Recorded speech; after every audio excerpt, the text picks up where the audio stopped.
Hi friends, welcome to our channel. ఈరోజు వచ్చేసి సింపుల్గా టేస్టీగా ఎంతో రుచికరమైన గెండి చేపల పులుసు ఎలా ప్రిపేర్ చేయాలో చూపిస్తారండి. ఈ గెండి చేపల పులుసుని వంట రాని వాళ్ళు కూడా చాలా సింపుల్గా ఈజీగా చేసి వచ్చండి. టేస్ట్ అయితే చాలా బాగుంటుందండి. ఇప్పుడు ఈ గెండి చేపల పులుసు చేసే ప్రాసెస్ ఏంటో చూద్దాం రండి. ముందుకైతే 1 కేజీ దాకా గెండి చేపలు అయితే తీసుకున్నానండి. ఈ గెండి చేపలకి ఒక 1 టేబుల్ స్పూన్ దాకా సాల్ట్ వేసుకుని నీట్గా ఒక 5 టైమ్స్ దాకా కూడా నీసు వాసన పోయేంత వరకు కూడా వాష్ చేసుకొని అయితే తీసి పక్కన ఉంచండి. ఇప్పుడు పెద్ద నిమ్మకాయ సైజ్ అంత చింతపండు అయితే తీసుకొని బాగా వాటర్ వేసుకొని ఒక 2 టైమ్స్ పాటు వాష్ చేసుకొని నాననివ్వండి. ఇప్పుడు మనం ముందుగా క్లీన్ చేసి పెట్టుకునే చేపల్లో ఒక 1/2 టేబుల్ స్పూన్ పసుపు, 1.5 టేబుల్ స్పూన్ కారము, 1 టేబుల్ స్పూన్ సాల్ట్ కూడా వేసుకొని చేపలకు ఉప్పు కారం అంతా కూడా బాగా పట్టేడుగా బాగా మ్యాగ్నేట్ అయితే చేసి పక్కన ఉంచండి. ఈ విధంగా కలపడం వల్ల చేపల పులుసులకి ఉప్పు కారం అనేది బాగా పడుతుందండి. ఇప్పుడు మనం ముందుగా నానబెట్టుకున్నాం కదండి, ఆ చింతపండు రసం అంతా కూడా తీసుకుని ఈ విధంగా చేపలు అయితే వేసుకుంటూ చేపలకి పులుసు అంతా కూడా బాగా పట్టేడుగా బాగా కలుపుకోండి. ఈ విధంగా కలుపుకుంటేనే చేపల పులుసులకి ఉప్పు కారం పులుసు ఈ 3 కూడా కరెక్ట్గా ఉంటేనే బాగుంటుందండి. ఇప్పుడు ఒక 4 మీడియం సైజు టమాటాలు అయితే తీసుకుని పేస్ట్ అయితే చేసి పక్కన ఉంచుకున్నానండి. మీరు ఇష్టం లేకపోతే కట్ చేసి అయినా వేసుకోవచ్చండి. ఇప్పుడు మీడియం సైజు ఉల్లిపాయలు కూడా ఒక 3 ఉల్లిపాయలు పొడవుగా కట్ చేసి తీసుకున్నానండి. ఇప్పుడు ప్యాన్ పెట్టుకొని ప్యాన్ హీట్ అయిన తర్వాత తగినంత ఆయిల్ కూడా వేసేసుకోండి.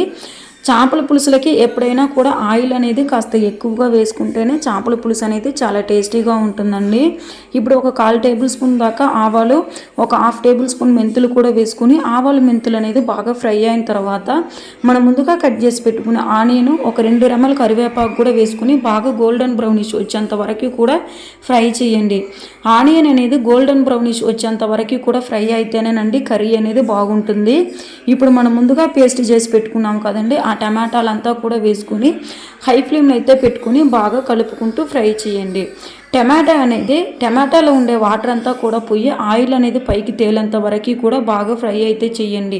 ఒక 5 నిమిషాల పాటు మూత పెట్టి ఫ్రై చేయండి. చూసారు కదండి, టమాటాలో ఉండే వాటర్ అంతా కూడా పోయి ఆయిల్ అనేది ఈ విధంగా పైకి తేలిన తర్వాత మనం ముందుగా మ్యాగ్నేట్ చేసి పెట్టుకున్నాం కదండి, ఆ చేపలంతా కూడా తీసుకుని ఒక్కొక్కటి వేసుకుంటూ ఆ మ్యాగ్నేట్ చేసిన ఆ చేపల పులుసు కూడా వేసేసుకుని గింటి అనేది ఎక్కువ వేసి కలపకూడదండి. ఊరికే చేపలు అనేది ఆ పులుసులో ములిగేంత వరకు కూడా ఈ విధంగా గింటితో అయితే అలాగనేసి మూత అయితే పెట్టుకొని ఒక 10 to 15 మినిట్స్ పాటు మీడియం సైజులో అయితే పెట్టుకొని బాగా బాయిల్ చేయండి.